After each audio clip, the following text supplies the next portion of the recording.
The Carrick's Dominion's execution arena had devoured empires long before humanity ever reached the stars. Its black stone walls rose like a wound carved into the planet itself, polished smooth by centuries of blood and screams. Alien nobles filled the viewing tiers, their armored bodies glittering beneath cold white lights as they waited for entertainment. At the center of the arena floor stood a single, trembling figure who did not belong among monsters and warlords. She was human. She was 8 years old. The girl's name was Emily Carter. Her small boots scraped softly against the stone as Supreme Overseer Varkle dragged her forward by one thin arm. Her clothes were torn, her brown hair tangled with dust, but her eyes remained wide and strangely focused. She didn't beg. She didn't cry. That alone unsettled the watching aliens far more than fear ever could. "Observe carefully," Varkle announced, his layered voice echoing through the arena. "This is the species that dares challenge our territorial claims. Humans insist they are resilient, adaptive, worthy of equal standing." He released Emily and shoved her toward the center pit. "We will now correct that delusion." A low mechanical rumble shook the arena as armored gates slid open. From the darkness emerged the Dominion's greatest biological weapon, an albino werewolf known as Pale Maw. The creature stood taller than a cargo hauler, muscles coiled beneath scarred white hide. Its eyes glowed crimson, tracking the child with predatory precision. Chains snapped free from its collar, and the crowd leaned forward as one. For over 200 cycles, Pale Maw had been fed prisoners, soldiers, and champions. None had survived longer than a minute. Emily looked at the monster. Then she looked up at the surrounding aliens.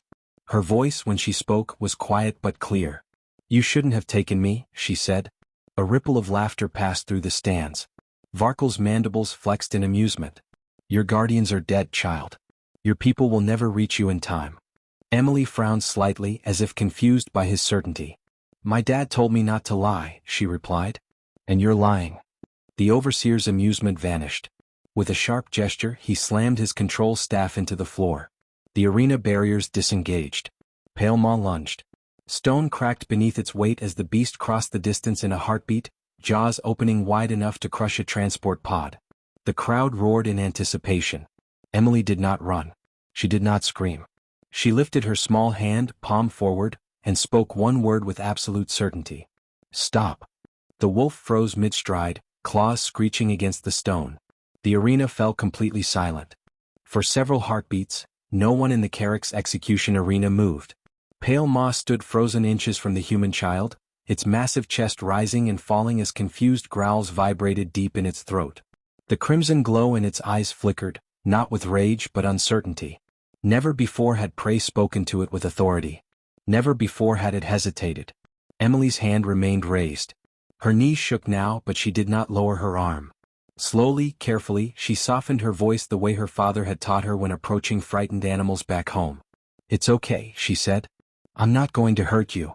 The wolf's ears twitched. Murmurs spread through the alien spectators.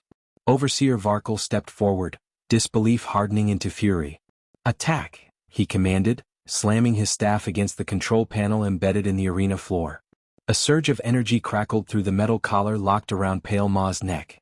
The beast let out a deafening howl, collapsing onto one massive foreleg as pain ripped through its nervous system.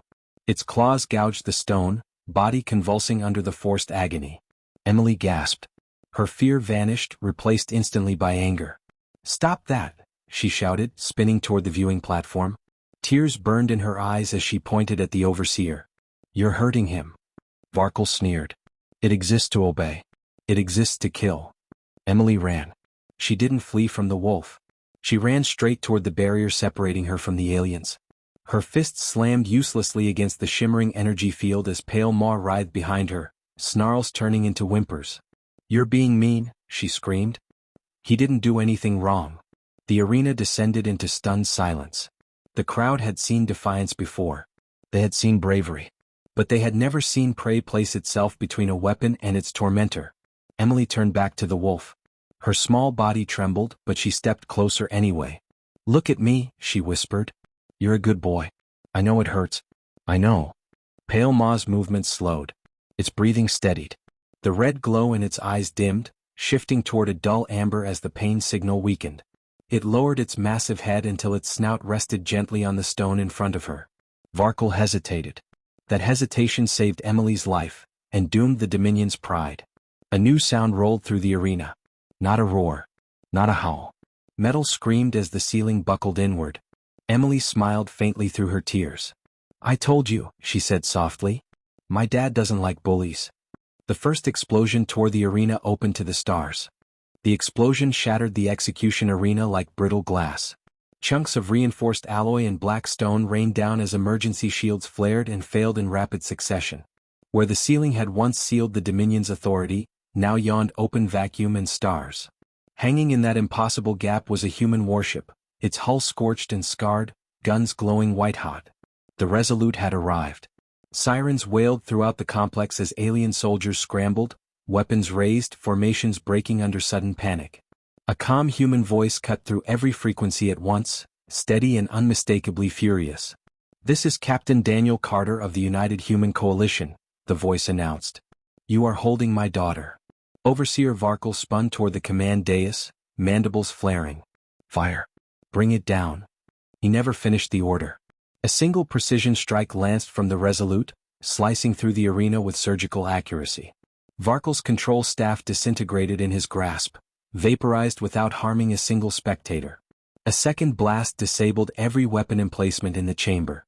A third collapsed the remaining barriers around the pit. Emily didn't look back. She ran straight to Pale Maw.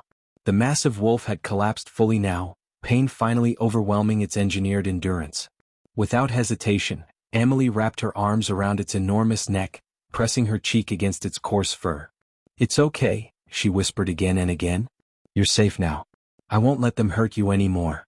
Human Marines poured into the arena through teleport beacons, rifles raised, moving with lethal efficiency. Captain Carter materialized among them, scanning the battlefield in a fraction of a second.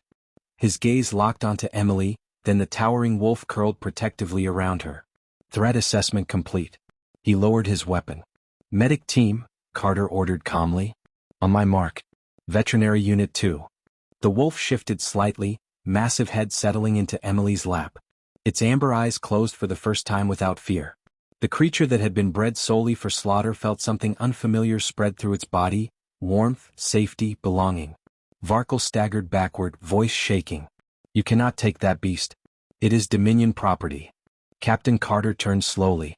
His eyes were cold, precise, and utterly merciless. "You tortured a sentient being. You attempted to execute a child. Under Galactic law, your claim is void." He tapped his wrist console. "Transmit full arena footage to the Galactic Council. File charges for war crimes and sentient abuse." As human ships warped in around the station, Dominion authority collapsed in real time. Emily looked up at her father, eyes still wet. She hugged Pale Maw tighter. "Daddy," she asked softly, "can he come home with us?" Captain Carter exhaled once. "Yes, sweetheart," he said. "He's family now." The fall of the Carrick's Dominion did not come through planetary bombardment or prolonged war. It came through evidence. Within hours, the full arena recording spread across the Galactic Council's networks, translated into 100 languages. Billions watched as an 8-year-old human stood unarmed before a living weapon, and chose compassion instead of fear. Council chambers erupted. Species that had once dismissed humanity as fragile now sat in stunned silence as the footage replayed again and again. Analysts paused frames where the wolf hesitated. Sociologists debated the impossible bond formed in seconds. Military observers focused on something far more unsettling. Humans had not rushed to violence. They had waited until innocence was threatened, then responded with flawless, restrained force. The verdict was unanimous. The Carrick's Dominion was stripped of its territorial claims, its leadership detained, its biological weapons program permanently dismantled. Overseer Varkle would spend the remainder of his life explaining to tribunal judges how he had underestimated a child. Pale Maw was officially reclassified as a sentient victim of war crimes. Emily named him Ghost. On a quiet human agricultural world beneath a yellow sun, Ghost discovered grass for the first time. He learned the sound of laughter, the weight of gentle hands in his fur, and the strange joy of standing guard while children played beneath his shadow. His size never shrank. His fangs never dulled. But his purpose transformed completely. He became a protector. Emily visited him every day. She read him stories. She told him when she was scared. When nightmares came, Ghost lay beside her bed, massive presence radiating calm. No one on the colony ever feared him. Anyone who saw the way he watched over the children understood exactly why. Across the galaxy, the story spread. Humans were no longer labeled merely as warriors or diplomats. They were something far more dangerous to tyrants and monsters alike. They were a species that bonded across boundaries, that adopted the broken instead of destroying them, that answered cruelty not with mindless rage, but with judgment backed by overwhelming force. A council historian summarized it best in a single archived sentence. Beware the species that teaches its young to show mercy. For when that mercy is violated, their response will be absolute. Emily grew older. Ghost grew grayer. The bond between them never weakened. And throughout the stars, one lesson endured longer than any empire. Humanity did not measure strength by how easily it could kill. It measured strength by who it chose to protect. Especially when that protector was an 8-year-old girl with a steady voice, a fearless heart, and the courage to look a monster in the eye and say, "Stop."